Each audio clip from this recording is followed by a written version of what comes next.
É isso, Débora. E a gente já tem uma apuração aqui para começar o jornal que eu trago aqui para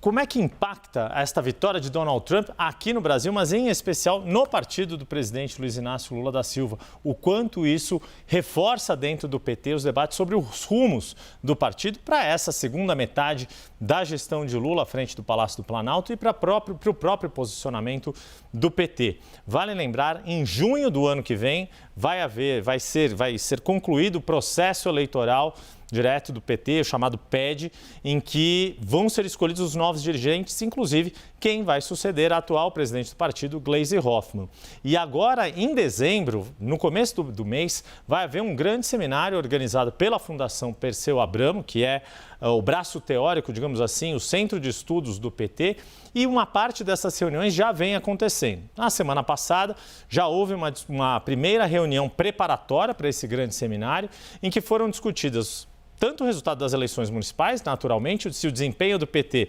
foi ou não satisfatório, e também uma das pautas que está em discussão hoje dentro do governo, que é o ajuste das contas públicas, a questão de onde cortar os recursos do orçamento para dar um gesto de responsabilidade fiscal em relação ao governo. Com a eleição nesta semana de Donald Trump nos Estados Unidos e toda essa discussão da desconexão do Partido Democrata, que a exemplo do PT também tem conexões com uma base sindical muito forte, com uma base de minorias muito forte, e que foi um dos pontos de fraqueza do desempenho do Partido Democrata lá nos Estados Unidos, provavelmente semana que vem, próxima reunião preparatória para este seminário de dezembro, vai entrar esse debate. E aí, quais são as posições que têm já aparecido nessa reunião da semana passada e vão continuar a aparecer ao longo das próximas discussões e, claro, dentro desse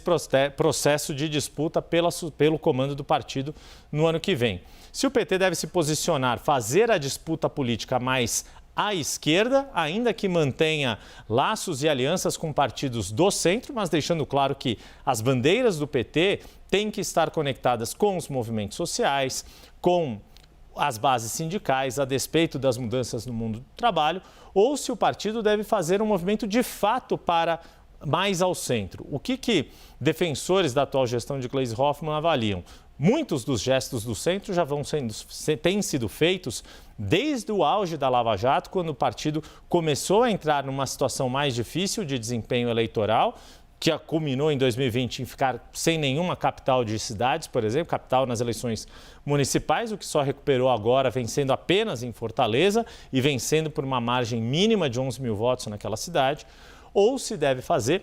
outros movimentos ao centro. E aí, esta discussão que está havendo sobre os cortes no país, que a gente vai tratar ainda aqui também no 360, acabam tendo também um peso relevante. Então, deixa eu trazer aqui a Débora junto comigo para a gente trocar uma bola, porque é o seguinte, Débora, o que eu ouvi nas apurações aí dos últimos dias, em especial hoje? Gente que foi fazer campanha na rua falou, olha, não houve hostilidade em relação ao governo Lula, mas houve uma dificuldade de vender o governo Lula, de dizer quais são as bandeiras de fato que este governo está sustentando. A despeito do que o governo trabalha, por exemplo, de reconstrução de políticas públicas que no olhar do PT foram destruídas na gestão Bolsonaro ou que não funcionaram bem, como o programa Bolsa Família, Mais Médicos, Minha Casa Minha Vida, mas é preciso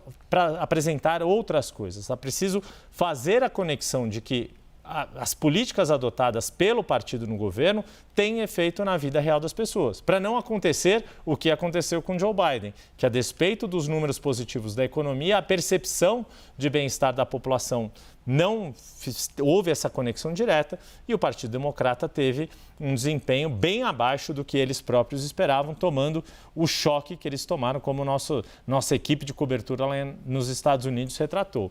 Muito do que acontecer neste seminário que está sendo preparado por dirigentes e militantes do partido e vai culminar ali no início de dezembro, muito disso é o que realmente vai estar em jogo na sucessão do comando do partido. Se vai ser uma direção que vai fincar bandeiras históricas do PT, reconectando-se com as bases do partido nos movimentos sociais, nos sindicatos, sem abrir mão de também falar com empreendedores, com os pequenos e microempresários que têm, por exemplo, o MEI como uma atuação importante, mas que outras linhas de crédito e outras ações podem ser feitas para dizer que o governo faz a diferença na vida das pessoas. Sem falar, como me disse um candidato que não se elegeu nessas eleições,